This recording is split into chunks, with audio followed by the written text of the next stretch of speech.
guys, I just want to make a simple video here and show you how I automate my savings and my bill paying. It's not going to be any crazy hacks like I showed you in some other videos. It's just going to be straightforward and easy to set up. And make sure you watch the video to the end because I'm going to go ahead and show you what credit card I use to be able to get 2% cash back on all of my purchases. All right, guys, let's just jump in and I'm going to show you how I automate my monthly budget and my bill paying. First of all, you can see that I am actually on a Canvas website right now. One thing that you can do is you can get a free version or you can get a paid version. And what I actually did is I just went on the left-hand side and I typed in monthly budget planners, and a whole bunch of monthly budget planners will come up, and you can just pick through any of those. You can see the ones here with the crown are actually premium templates.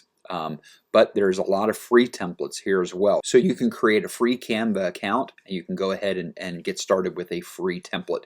But for this one right here, I just want to show you the monthly budget planner that I picked. It is a simple layout, just 4 columns. And what I decided to do is just for a mock setup or just for a illustration purposes, I just went and picked $4,500 for a net take-home pay. That is going to be after taxes, $4,500 after taxes. And what you can see is in this left income column here, you can see that I put a total of $4,500. So as I set up this simple budget here, I discovered that I had $2,200 left over that was not used, and I actually put that into a savings category. But one of the things you want to do is when you're setting up your automatic bill paying, what you want to do is you want to go ahead and look at your yearly fixed expenses. And what I do here is all these yearly fixed expenses are what I call non-negotiables, like auto insurance, life insurance, pretty well your property taxes, and all the insurances that you have to pay. They're non-negotiable. Medical insurance is included in that. And so I just put a dollar value in here on the right-hand side column. And what I did is I actually then divided this. This came to, first of all, it came to $7,300, and what I did is I divided that by a total of 12 to get an equal payment, monthly payment, which comes to $608 a month. So that is very, very important. Figure out your non-negotiable, your yearly fixed expenses, divide that by 12, and then come up with a monthly total. Then on the monthly expense categories, what I did is I just went and just put in different categories like miscellaneous giving, clothing, entertainment. And again, you may have a lot more than that. You may actually want to, remove some of these, but in this case, I came up with $645. The other category that is really important is your reoccurring monthly expenses. These are going to be your monthly expenses that are pretty well not going to change, like your cable, your internet, your cell phone bill. Your food is going to be, roughly pretty much the same month to month. And again, a total down here was like $985. Now, where the fun part starts is in the bottom of the monthly budget planner. I actually put down 4 bank accounts that would be really important for you to get established. One thing you got to remember is you can go to a bank and you can open multiple checking and savings accounts, so you can earmark your money and make it a lot easier to manage at a glance. In this particular case, I recommend at least 2 savings accounts and 2 checking accounts. And let me explain why. The first savings account is going to be your emergency.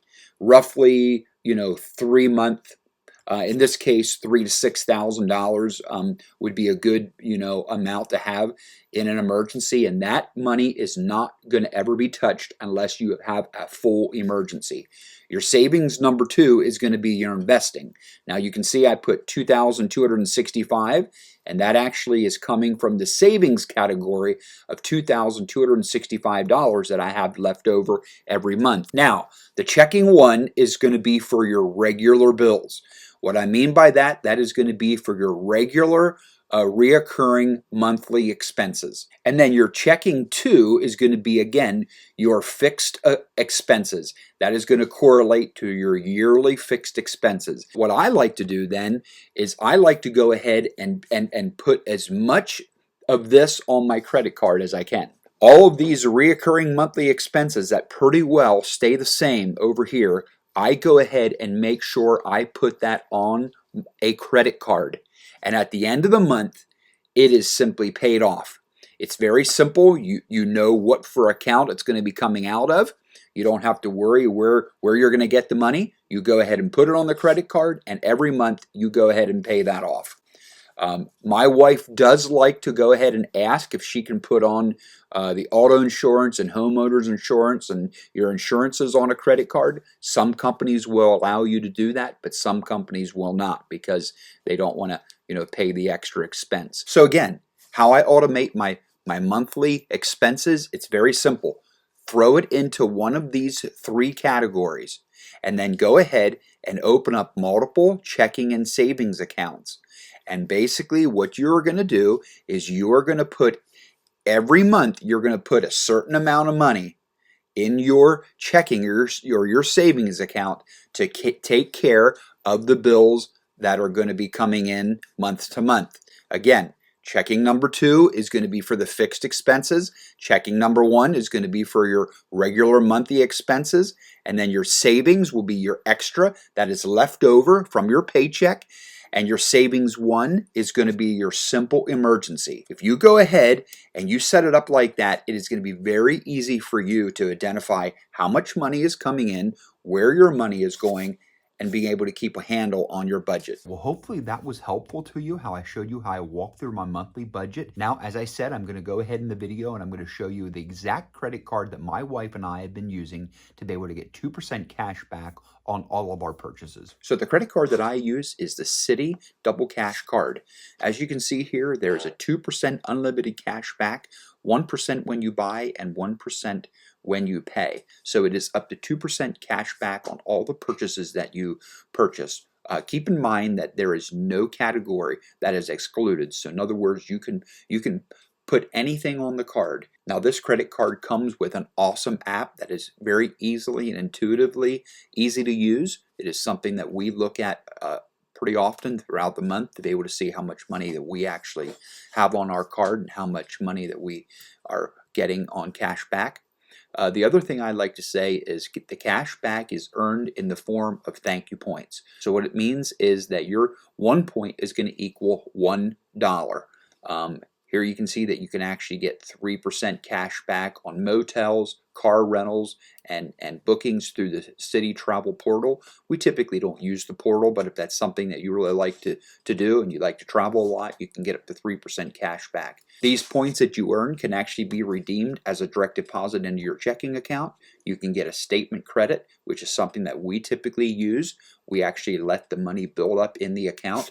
And typically what we do is we put that towards our statement, or what we can do is let that money build up and use it for a vacation.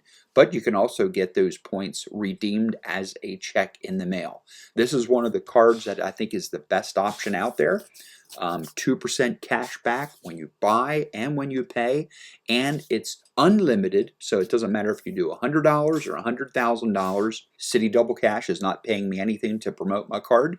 This is simply a card that we use and we want to pass it along to you. So go ahead and make sure you use this card to bundle your purchase together and to automate your bill paying, which is going to make it so much easier to do your accounting and know where you're at with your monthly budget. So hey, I hope that video was helpful to you. Make sure you like the video, make sure you subscribe to the channel, make sure you share it with a friend, and we will see you in the next video.